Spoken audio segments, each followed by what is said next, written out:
Good morning, guys. Today I want to do something a little bit different. I've spent over the last 15 years building, reviewing product listings as a merchandising, but today I want to see what happens when I give AI a completely made up product and ask them to build an Amazon listing from scratch. This product is fake, the evaluation is real. Let's see what we get from there. So as you can see here, this is the prompt that I created to create that fake listing that we're going to be doing here. Pretty straightforward prompt. I know this is something that I harp on quite a bit, is that you have to get a good prompt to get a good output. So it's not just, hey, create me a listing on AI for this fake product that I have. This is how you should probably structure it, and this will get you the best results as I show you guys here. Pretty straightforward, like I mentioned. You're an Amazon listing specialist. Give me a product that doesn't exist. Your job is to build it completely. Convince Amazon, let me zoom in a little bit. Convince Amazon that this is a real product launch. Treat it as a brand that you were hired to do, and that this is going to be launched on Amazon. Something that I made up, or something that AI made up, is the Real Shock Caffeine Pillow. A memory foam pillow infused with micro encapsulated caffeine that absorbs through your skin while you sleep. You wake up caffeinated, no coffee needed. The pillow releases a controlled dose of 90 grams of caffeine to the pillowcase. So pretty standard stuff, brand name that I made up. Amazon, I just feed the AI my thoughts, and they kind of just spit this out for me. In terms of the brand name, price point, marketplace, obviously Amazon category, and the target customer. Busy professionals, 28 to 40. But I want you to kind of read down here as I continue to add the standard stuff, in my opinion, being in merchandising, title, bullet points, product descriptions, as you can see here, main image direction, carousel image plan, pricing justification, 3 objections, and one thing that I want to highlight here is the GEO readiness check. A year ago, 2 years ago even, from my perspective as a merchandising that's been doing this for over 15 years, I never thought about it. I really didn't even think about GEO. There wasn't even a topic back then, but I need to include this into this. This is what improvement of prompts, and I keep stressing this. You got to improve your prompts as you continue to go, as you continue to grow, as we continue to learn this AI world that we live in right now. So I have to include this now. I have to be building a listing with GEO in mind. Generative engine optimization. Remember, GEO is to satisfy the AI agents that you talk with, communicate with, have a conversation with, like Gemini, Cloud, OpenAI, or ChatGPT. Those are the ones that I'm trying to please, and trying to, even Amazon Rufus. I'm trying to please those people, please those bots, that I had to show them who this product is for, when this product is used, where you use it, why you should use it. And I think the what, as you can see here, I'm reading off this, the what is the standard. What is this product? That is the most standard thing. Everybody does it naturally when you're doing a product listing. But these are the other questions that are needed now to make a product listing successful. So this is what I told AI to focus on. For each, confirm whether the listing answers those specific questions or not. This is very important going forward for anybody that's doing product listing or trying to improve your product listing. Get it GEO ready. 8% of Amazon listings have GEO ready. Think about that, 8% only. I want this listing to be part of that 8%. So, and the last final sentence here, shouldn't be fake. They shouldn't immediately know that this product is not fake. I want this to be as realistic as possible. But let's kind of copy this, and I already have a brand new chat here. As you can see here, there's no history. So what I'm going to do is just going to paste it. I'm going to show you guys real time on how it's going to create it. So give it a sec while it kind of populates everything. It's thinking, it's checking it over. And while it's doing that, I will just kind of give you something that I'm looking out for. Obviously the title, imagery, stuff like that is very important. That's above the fold. Now I'm thinking down below the fold. So the GEO stuff. Is it telling you why you should use it, who uses it, or who should be using this? And some of those conversational stuff that you're having with these AI agents should be included in the listing. That's what I'm looking for. Not looking for your, hey, is this title too descriptive, or does this title not hit the emotional aspects of a buyer's personality or persona? So keep that in mind. This is my first shot doing this. I haven't even ran it through any AI agents right now. This is the first time I'm running this prompt in the cloud and into the system that's going to be producing hopefully something that we can be used for an Amazon listing. And I'm going to go back to the prompt here, just kind of give you guys a little bit of the view of the actual intricacies of this prompt, and 5 bullet points. Usually I would just say, hey, write me a title, give me 5 bullet points, but these descriptors are very important for AI to really create the output you want. And I keep harping on, your output is only as good as your input. So with AI, it's all robots. They give you an input, you give them an input, they give you an output. There's no creativity, or there's no kind of wiggle room. There's a little bit of, obviously, with AI and how good the model is, but if you give it specific kind of instructions, like I said here on the bullet points, 5 bullet points, benefit driven, Amazon formatted, and what I like is the all caps, and this is kind of the rules I gave it. All caps lead, and it should be 2 or 3 sentences, so under 250 characters ideally. The first 3 bullet points, and this is what AI added, or Claude added for me, is that the first 3 bullet points carry the strongest points, especially on mobile. This even works on desktop because people's attention span is very low right now. First 3 bullet points, very, very important.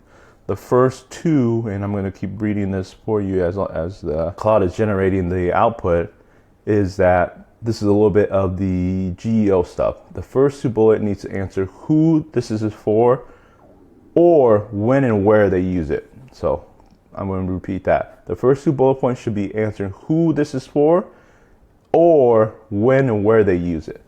No bullet point should be ever use the pure feature language without connecting with the specific person or scenario.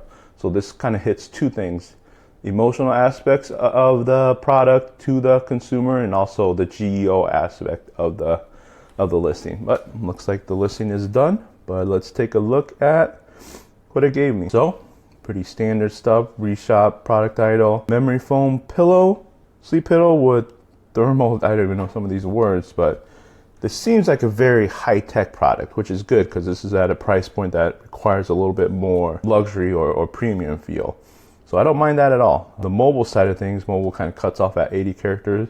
This is something that I have to verify, but I believe Amazon fixed this, that allows you to kind of show this whole title. So this is probably not something that we could ignore now. What it did was give me some primary keywords as well. Caffeinated pillows. One thing with this one, you probably want to go to Helium 10 or another software to verify the volume of the search terms like this one.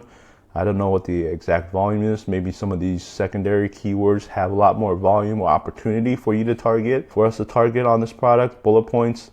Remember, the first 3 are very specific to making sure that it is important, and on mobile only shows the first 3 anyway. So wake up early and caffeinated, no coffee needed. Very strong, very directed towards who should be doing this. And remember, going back to the prompt, the first couple bullet points are just answering who should be using this and when and where you should be using this. So designed for professionals who lose 10 to 15 minutes every morning waiting for coffee to kick in. Reshot delivers 90 milligrams. What it does through the skin in the final 2 hours of sleep, using the body to heat activation. Your alarm goes off, you're already alert. So a lot of descriptions of who should be using this. Very, very cool. And I think I agree with this bullet point number 1. And another, who should be using this? Built for people who hate mornings. Simple question that I would probably ask Rufus, Amazon Rufus, their AI agent, is like, give me something that can help me wake up earlier and feel more refreshed, because I hate waking up in the morning groggy, stuff like that. Some a term that I would usually normally use when I wake up, or in my mind thinking of, hey, why do I have to wake up or so early again? If you're a person who sets 4 alarms, snoozes, and still zombie walks to the kitchen, this is exactly what I can relate to. But the question, I need coffee before I can make coffee type mentality, that bullet point number 2 is, as you can see, they're very consistent. Capitalize the ones that we want to really highlight before they read into the stuff, which is standard stuff: real memory foam, real sleep quality. And this is why you should be using this. This is very comfortable, and you still get the sleep quality that you should be getting with any pillow that you're buying. This is a gimmick, some certification. Obviously this needs to be verified or run through any legal regulatory stuff. But why you should use it, when you should use it every night on your bed. So once again, going back to the GEO stuff, and I told this listen to be very focused on that. when you should be using it. You should be using it every night on your bed, in your apartment, or where? When and where? This answers 2 questions in 1 sentence, which is really good. And this is probably something that I probably wouldn't even be able to create. And with the help of AI, this really checks 2 of those boxes immediately. Use it every night on your bed, in your apartment, in your hotel room. So this is setting it up to be not just a home thing. This is a travel companion. You should take this everywhere you go, which adds additional value to it. And a pillow normally isn't something that you carry and bring all over the place, especially if you're a business traveler. Maybe if you're traveling for fun, you take your pillow to go places. But think about that. Number 4 and 5 are something that is not going to review, but another one of those things that are very, very technical stuff, patented thermal release. And now you're looking at bullet 4 and 5 that I'm not saying it's not as important, but we're getting to the point where we're losing the customer's attention, or better yet, they're already focused on adding the product to the cart, and hopefully already purchased. But product description, really kind of pushing it to the max. Told them 2,000 max is the limit right now on Amazon. I'm not going to read all this, and I forgot to mention in the very beginning, if you guys want the prompt that I entered in here, let me know. Or if you guys want the output, this document that they force, and if you guys want to test it out on your own, you can. This is just something that I wanted to do for fun, so I don't mind sharing any of this. This is a made-up product, but it gives you a kind of a good glimpse of what AI can really help speed up the creation process once you have a good product, and once you have a product that you want to sell on Amazon. And a couple other things that I wanted to highlight here. Main image, it gives you a description. You can definitely use AI tools to create this image for you. This is just a pretty simple, I don't want to do this right now because this video is going to get too long if I start creating images for each of this one, but I would just go and copy this if I can. I got to download the document, but copy this, drop it into AI again, and they'll create it for you. But this gives you a nice baseline of what we think should be created. Carousel images, plan 7 shots. Once again, copy this, drop it in ChatGPT or whatever image creation tool that you want, and you'll create 7 images. This is the ease of AI. This is the benefits of AI. It's not going to do it perfect. Remember, there's a couple variations. You got to go back and forth with AI, improve the prompt. You paste this the first time in, got to talk it through, improve it to a point where you feel comfortable with the actual product that you want for the carousel image. And pricing justification. This is something that just more so research on their end. So if you're looking at standard pillow, this is where we kind of sit at. Not necessarily the most premium one, but at a spot where it can feel like it's a luxury brand, but it's not a commodity. So think about that. Tempur-Pedic, Purple, our rating. These are kind of the high brands out there, but they use their kind of ideology behind the pricing. So they didn't review that. This is very important here. Subscribe and save hook. Maybe the monthly caffeine cover refill is $14.99, $12.99. This is something very interesting. I didn't even think about that when I was just entering the product information to this. This is very, very, very, very good that AI did this for me. And gift positioning is a good gift. Father's Day or any other day that is geared for a demographic that you want to target. This is kind of nice. Objections, right? There's a lot of people that are going to be that are going to question this product, which is rightfully so. Does this caffeine work? 90 grams of C safe while I'm sleeping. $80 for a pillow. Can I get it for $30? These are the 3 objections that they think would be coming.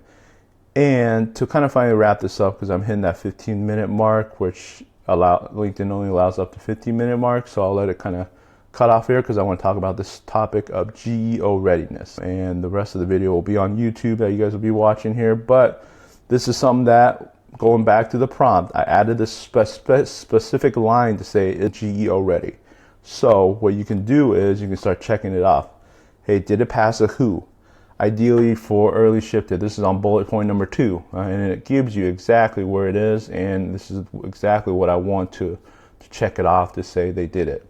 Bullet 1 says who, bullet point says who, bullet 1 says when, bullet 3 says where, and also it identified it in the image, sorry, I have a runny nose, in the image that says hotel lifestyle photo. So it was positioning it. It wants us to position it in a way that is a travel one. And image number 5 shows it, and also bullet point number 3, where you can use it. And the why once again is a very important question to ask. The why is in the description, which we kind of went through really fast on. Anyway, and the last one is the what. This is a pretty standard one. I keep going back. What is what we've been submitting on product listings for the past 15 years I've been doing. That's probably the main goal of what merchandising does, is explain the product in the way that it makes the customer want to buy it. But we can't avoid these other ones now. It's not a nice to have anymore. It's not like this is something that good merchandisers do, is to get the what across nicely, smoothly, and the images allow it to kind of benefit from it. But now we got to make images that satisfy and the content that around it that satisfy this other one. All dimensions are covered, so we're good. Rest Shop is, I think, ready to roll. I just got to create the images by prompting AI on another chat to say, okay, let's create this image. But that's the video for today. This is kind of fun. I mean, looking at a brand new thing. Like I said, I didn't even run this through any AI models or anything like that. I just popped it in and showed you guys exactly what it pumped out. And I believe it pumped out a pretty dang good product. Good price point with some validation. I'm going to scroll down to this. Where's the pricing? Pricing justification is nice. There's obviously a lot more room to improve on this prompt. I can tell it to maybe, I don't know, be more specific on images. And like I said, on images, there's always back and forth. A professional in a hotel room with a pillow next to the bed. I can put this in a different setting. There's a lot of room for improvement. This is the beauty of merchandising. There's no right or wrong per se. There's no yes and no. There's no this is how it's be done. It's not math. It's not 1 + 1 = 2. There's a very different amounts of variations you should be testing. You should be creating, and you should be analyzing to say what sticks and what doesn't stick. So that's what I kind of want to lead this video out at, is a lot of room for improvements. This is very good for first pass at it. The Rest Shot. Be on the lookout. Maybe this is a good product. I don't know. I'm just kidding. This is definitely something that I feel comfortable, if it is a real product, to use this and improve it a little bit on this for an Amazon listing. So I will catch you guys later.